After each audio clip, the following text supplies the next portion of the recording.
Então vamos lá. Primeira resposta então. Professor, qual ação eu vou fazer para desocupar um imóvel em um leilão? Qual ação? Qual medida judicial para não errar, para não atrasar o procedimento de desocupação e não gerar um prejuízo para o meu cliente desse ocumens? Então, se eu estou falando de leilão, a ação correta, anota aí, é imissão na posse. Quando eu compro um imóvel no leilão, que não é o termo correto, eu arremato o imóvel no leilão judicial ou extrajudicial, qual é a ação que eu vou usar para desocupar o imóvel? Seja em virtude de invasão, que acontece muito, ou o próprio mutuário que não saiu, que acontece muito no leilão extrajudicial. A ação correta, eu te garanto que com muita propriedade, que é a ação de missão da posse. Ação de missão da posse.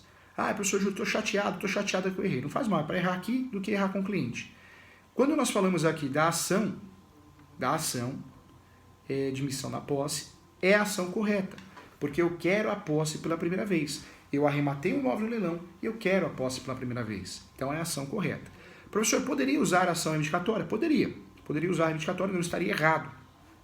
Mas a ação de missão da posse é a mais oportuna, a mais correta, porque é uma ação específica. Quando nós temos uma vara específica, em determinadas ações, é para lá que nós vamos mandar. Como uso capião, se tem vara de registros públicos, é para lá que nós vamos mandar. Ações de família, divórcio, separação, alimentos, se tem vara especializada em direito de família, é para lá que eu vou mandar a ação. Quando não tem, a vara genérica, a vara civil. Então, no Brasil, nós trabalhamos muito com a especialização das varas e das ações. Quando é específica, discriminada, é para lá que eu vou. Igual aquela música, é para lá que eu vou, é para lá que eu vou. Você vai seguir essa música aqui. Então, gente, muita atenção. A ação correta é a emissão da posse. Quero te dar algumas dicas aqui, o chamado pulo do gato. A prática. Erros que muitos colegas cometem e eu não vou deixar você cometer. O primeiro erro, se você pega um advogado muito ansioso, uma advogada muito ansiosa, provavelmente atua em todas as áreas, e aí quando o professor fala isso, tem gente que não gosta, mas é pro seu bem. Quem atua em todas as áreas não atua em nenhuma. Quem faz tudo não faz nada. Tem que ser especialista.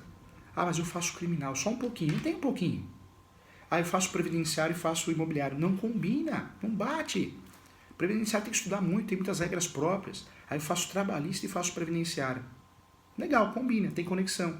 Agora tem ramos que não tem. Se você pegar o direito imobiliário com previdenciário, com trabalho, com criminal, não tem conexão. Você pode até atuar, criar um braço no seu escritório, concordo. Mas você vai ter que ter uma pessoa para te ajudar, que seja estudiosa nesse assunto. Ou você abre mão de um ramo, deixa para essa pessoa, o seu parceiro, sua parceira, o sócio, sócia, e você foca num ramo, um ou dois ramos. Mais que isso, você vai sofrer, é isso que eu quero dizer. É pro teu bem, é com muito carinho e respeito que eu falo isso. Não é nenhum achismo, não é nenhum absurdo, eu quero o teu bem, seja especialista. Então atenção aqui, ó. O primeiro erro que acontece. Muitos advogados ingressam com a ação de missão de posse, acertou a ação, mas errou o fundamento, sabe por quê?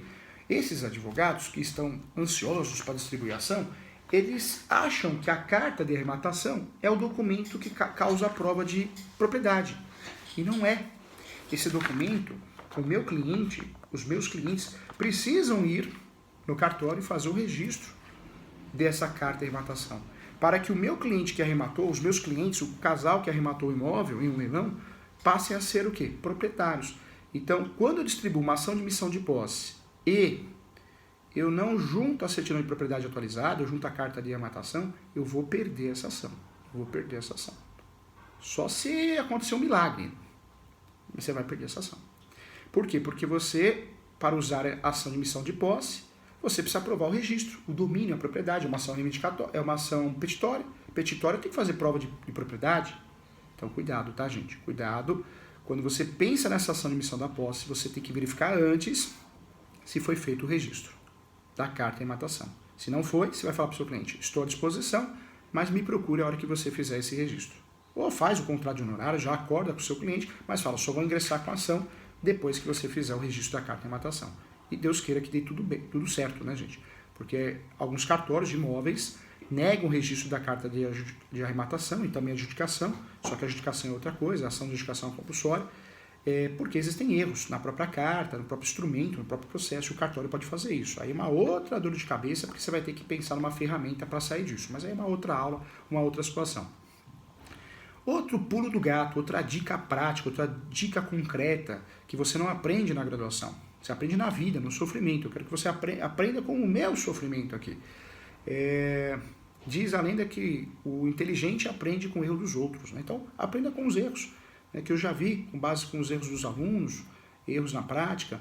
Então, cuidado. Então, primeiro passo, sempre fazer a ação de emissão de posse com o registro da carta de matação. Não faz a ação antes disso, senão você vai perder a ação, vai criar um prejuízo ao seu cliente, vai manchar o seu nome na advocacia, você doutor e doutor. Segunda situação, segundo pulo do gato, segunda situação prática, eu quero que você saiba, hein? A ação de emissão de posse, infelizmente, é uma ação que é declarada pela doutrina majoritária, doutrina livros, e pela jurisprudência, é uma ação petitória, não é ação possessória. Mas no seu nome, ó, emissão na posse, aparece posse. Essa palavrinha, ela causa estrago. Por quê? Se pegar um juiz, uma juíza, que não tenha tanta afinidade com o assunto, posse e propriedade, talvez esse juiz é iniciante, você vê que tem bons juízes iniciantes, hein? Juízes, juízas. Mas talvez esse juiz ficou muitos anos na vara de família e sucessões, só julgando divórcio, separação, alimentos. Ele não estudou. Ou se estudou e esqueceu, ele faz confusão de posse e propriedade. Faz. Não é só o leigo que faz. Não é só o advogado que faz, Os magistrados também fazem. Todo mundo erra nessa história. E aí o que acontece? Ele vai ver o nome posse possessória. Aconteceu comigo há pouco tempo atrás. Então, cuidado. Uma dica que eu dou para você, na ação, escreve o nome da ação em caixa alta, nada de letrinha pequenininha, caixa alta, dá um espaço. Cuidado com a formatação da peça, né, gente? Por favor, cuidado. Caixa alta e coloque entre parênteses, entre aspas, ação petitória ou petitória. E dentro da peça, informa, em preliminar ou não, essa ação tem caráter de reivindicatória, portanto é uma ação petitória e não possessória. Tem que informar isso. Sabe o que eu falei lá no começo da aula? Que o advogado hoje, o bom advogado, a boa advogado, não ajuda só o cliente em relação à medida judicial correta, a fundamentação, a tese correta, mas ele utiliza sim a peça ou a contestação, o seu primeiro momento de falar, ele utiliza situações, resolve situações contraditórias que podem induzir o judiciário a erro. E a gente sabe que existe, que acontece. Então tem essa preocupação, doutor, porque senão você vai prejudicar o seu cliente. Tem essa preocupação, com muito amor e carinho estou te falando isso, tá? Tem a preocupação de verificar se o seu cliente registrou a carta de matação, tem a preocupação também de deixar muito claro que a ação de emissão da posse é uma ação petitória, tá bom? Feito isso, a chance de ganhar essa ação é muito grande e podemos nessa ação também pedir a emissão da posse, né? A emissão da posse, podemos pedir em tutela antecipada, estou querendo dizer em liminar. Lembrando que quando eu peço liminar, eu preciso fundamentar. E eu gosto muito que os alunos trabalhem com a liminar em preliminar, porque fica mais bonita. Preliminar, decida isso antes de decidir o resto, a decisão definitiva.